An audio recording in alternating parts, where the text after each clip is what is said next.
तो वेलकम है गाइस, नमस्कार है आप सभी का। वेलकम, सत श्री अकाल और जो भी कुछ है, क्या बोलते हैं, हजरात वगैरह सब कुछ। चलिए आज हम लोग बात करने वाले हैं ज्योग्राफी। जिन लोगों ने रखा है ज्योग्राफी को एमए में, ठीक है, यानी कि एमए से ज्योग्राफी कर रहे हैं, पीजी बोलिए चाहे एमए बोलिए, जो भी है ज्योग्राफी से कर रहे हैं, तो सेमेस्टर 1 का पहला पेपर जो होता है आपका कैसा होता है आइए देख लेते हैं। ठीक है, तो ये है आपका पेपर 2021 से 23 के सेशन में पूछा गया पेपर है, एक यूनिवर्सिटी के द्वारा और सीबीसीएस पैटर्न पर आधारित यूनिवर्सिटी है।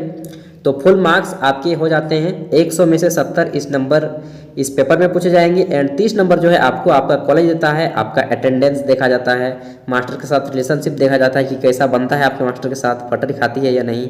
उसके बाद आपका इंटरनल एग्जाम वगैरह 30 मार्क्स का कुल मिलाकर होता है। ठीक है, 70 नंबर इस पेपर में लाने होते हैं।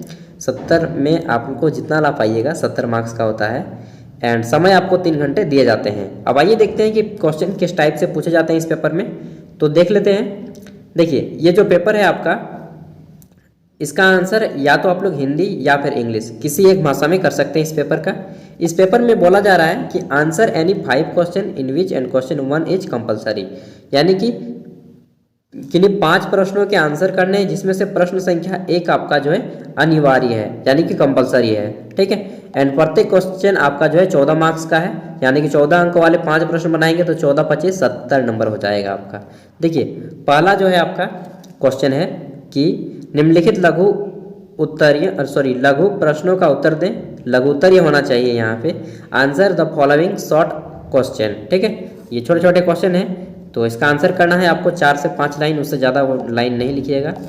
पहला है तार्किक यथार्थवाद। एक चीज़ तो मैं बोलना भूल ही गया कि इस पेपर में आपको बेसिकली जो है पॉलिटिकल बोल रहा हूँ यार, जियोग्राफिकल थॉट्स के बारे में पढ़ना होगा, यानी कि जो भौगोलिक विचार बोल सकते हैं आप लोग, या फिर क्या बोल देंगे, भूगोल के विचार, ठीक है, चिंतन, उन सब चीज़ों के बारे में पढ़ना होता है। जियोग्राफिकल थॉट्स के हिस्ट्री, पूरा इतिहास पढ़िएगा इस पेपर में। ठीक है, उसी से रिलेटेड क्वेश्चन रहेंगे। तो पहला क्वेश्चन है कि तार्किक यथार्थवाद क्या होता है। लॉजिकल पॉजिटिविज्म ना, इसका वर्ड थोड़ा सा है टफ। तो लॉजिकल पॉजिटिविज्म क्या होता है, या तार्किक यथार्थवाद, उसके ऊपर छोटा सा नोट लिखना है। बी नंबर है मॉडल क्या है, यानी कि व्हाट इज मॉडल। देखते हैं सी नंबर क्वेश्चन क्या पूछा गया था। तो सी नंबर पूछा गया था इसी में, अगला क्वेश्चन था सी नंबर कि भूगोल में अंधकार युग क्या होता है। ठीक है, डार्क एज इन जियोग्राफी क्या होता है उसके बारे में बताएं। अगला क्वेश्चन पूछा गया था डी नंबर कि व्यवहारवाद की संकल्पना, ठीक है, concept of behaviourism. Concept of behaviourism क्या होता है इसके बारे में बताएं। देख रहे सभी कॉन्सेप्ट ही पूछे जाएंगे इस पेपर में आपको। ई नंबर है उग्र सुधारवादी भूगोल, रेडिकल जियोग्राफी। ठीक है, अगला है एफ नंबर कि क्या हो जाएगा, प्रदेश को परिभाषित करें, डिफाइंड रीजन। यहाँ पे डिफाइंड रीजन की जगह पे हिंदी जो किए हैं, प्रदेश की जगह पे इनका क्षेत्र होना चाहिए कि क्षेत्र को परिभाषित करें, क्योंकि जो रीजन का हिंदी वर्ड होता है वह होता है क्षेत्र, तो यहाँ पे सही अर्थ होता है। चलिए यूनिवर्सिटी वालों को कुछ सुधार करनी चाहिए। अगला देखते हैं, जी नंबर में पूछा गया था कि भूगोल एवं जननीति। भूगोल एवं जननीति के बारे में लिखना है। इंग्लिश में हो जाएगा जियोग्राफी एंड पब्लिक पॉलिसीज क्या होती हैं उसके बारे में लिखें। तो कुल मिलाकर 7 छोटे छोटे क्वेश्चन थे। ठीक है, प्रत्येक क्वेश्चन आपका 2 मार्क्स का था, तो इसमें आपको 4 लाइन लिख दीजिए, काफ़ी हो जाएगा। ठीक है, 4 से 5 लाइन, उससे ज़्यादा नहीं लिखिएगा क्योंकि आपके बहुत से क्वेश्चन बनाने हैं। एंड बाकी जितने भी क्वेश्चन आते हैं ये सभी 14 मार्क्स के हैं। कितने? 14 मार्क्स के हैं।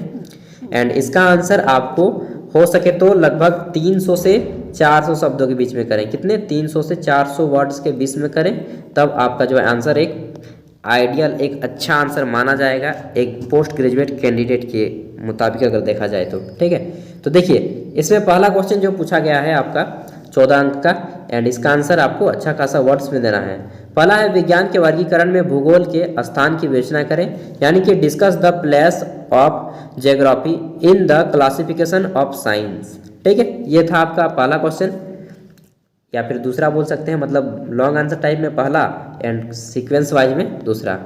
नेक्स्ट क्वेश्चन है आपका पूछा गया है कि क्षेत्रीय भिन्नता की संकल्पना का मूल्यांकन करें। Evaluate the concept of areal differentiation, ठीक है, मेरा इंग्लिश थोड़ा सा वीक है यार, इसके लिए सॉरी। क्षेत्रीय भिन्नता की संकल्पना का मूल्यांकन करना है आपको इसमें कि क्षेत्रीय भिन्नताएं कितने प्रकार की होती हैं, मालूम नहीं यार आप लोग क्या पढ़ते हैं, मेरा तो पब्लिक एडमिशन है एमए में। देखिए अगला क्वेश्चन पूछा गया है कि क्रमबद्ध एवं प्रादेशिक भूगोल के मध्य द्वैतवाद का वर्णन करें, यानी कि describe dualism between systematic and regional geography, ठीक है, इन दोनों के बीच आपको बताना है द्वैतवाद और क्या बोलते हैं क्रमबद्ध प्रादेशिक भूगोल के मध्य द्वैतवाद का वर्णन। तो ये जितने भी पढ़ेंगे ना सभी कॉन्सेप्ट ही रहेंगे आपके, ज्योग्राफिकल थॉट्स ही रहेंगे, ठीक है, उसका ही इतिहास पढ़िएगा इस पेपर में। अगला क्वेश्चन पूछा गया है तो केवल 4 का ही बनाना है, यहाँ पे बहुत सारे हैं जो आप बना सकें उन्हीं 4 को चुन लीजिएगा अच्छे से।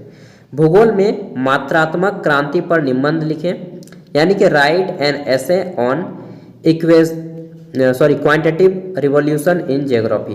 क्वांटिटेटिव रिवॉल्यूशन कैसे हुआ, कहाँ से शुरू हुआ, किस देश से शुरू हुआ, पूरा का पूरा इतिहास लिख दीजिए, ठीक है। अगला है कि प्राचीन काल में भूगोल के विकास में यूनानी भूगोलवेताओं के योगदान का परीक्षण करें, यानी कि examine the contribution of Greek geographers in the development of geography in ancient time, ठीक है। प्राचीन काल में जितने भी ग्रीक मतलब अभी यूनान जो हम लोग बोलते हैं, यूनान जिसकी राजधानी एथेंस है, वहाँ पे बता दूँ दुनिया का जो है ना प्राचीन काल में अगर बोला जाए कि कोई एक ऐसा देश चुनिए जो सबसे ज़्यादा पढ़ाई में आगे था या फिर जिसको श्रेय देना चाहिए कि दुनिया में बहुत ज़्यादा विकास डेवलपमेंट कार्य किए हैं शिक्षा के क्षेत्र में, तो वह था यूनान। अरस्तु, प्लेटो, सिकंदर, ये जितना भी है ना आपका सुकरात वगैरह सब यहीं के देन हैं। तो क्या बताएं, वह बहुत एक बड़ा देश है, मतलब छोटा है लेकिन ज्ञान की दृष्टि से बहुत बड़ा देश है। 7वां क्वेश्चन है कि आधुनिक भूगोल के संस्थापक के रूप में हम्बोल्ट के योगदान की विवेचना करें। Discuss the contribution of Humboldt as the founder of modern geography, ठीक है, मॉडर्न ज्योग्राफी का विकास कैसे हुआ उसके बारे में बताना है। एंड 8 नंबर क्वेश्चन है कि define feminist geography, describe the form of feminist geography, यानी कि हिंदी में इसका हो जाएगा कि महिलावादी या फिर नारीवादी, जो आपको अच्छा लगे उस वर्ड का यूज कीजिए। महिलावादी या नारीवादी भूगोल को परिभाषित करें, महिलावादी की जगह नारीवादी यूज करें क्योंकि महिला शब्द जो है एक पॉलिटिकल वर्ड है, नारी शब्द एक आपका ज्योग्राफिकल वर्ड है। नारीवादी भूगोल को परिभाषित करें और नारीवादी भूगोल के स्वरूप का वर्णन करें, ठीक है, यह क्वेश्चन था। उसके बाद क्वेश्चन अंतिम 9 नंबर क्वेश्चन है आपका कि पूछा गया है कि भूगोल में मानव पर्यावरण से संबंधित बदलते विचार का आलोचनात्मक परीक्षण कीजिए, यानी कि critically examine the changing view of man environmental, क्या हुआ जी, man environment relationship in geography, ठीक है। तो इसको आपको क्रिटिकली यानी कि इसके जितने भी कमियां हैं उन सभी को बता देनी है। तो ये था आपका क्वेश्चन पेपर।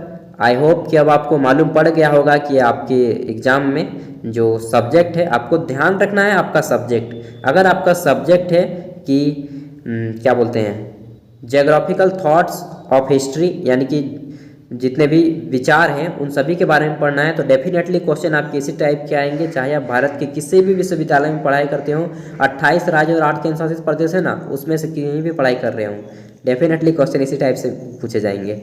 तो आई होप कि आपको वीडियो पसंद आई होंगी। एंड दोस्तों यहाँ पे आपको जितने भी पीजी के कोर्सेस हैं उन सभी के क्वेश्चन पेपर प्रोवाइड कराए जाएंगे, साथ ही आपके बीएड वगैरह, एमएड, डीएलएड, सीटेट सभी के क्वेश्चन पेपर, ग्रेजुएशन से लेकर पीएचडी तक के क्वेश्चन पेपर अपलोड किए जाते हैं।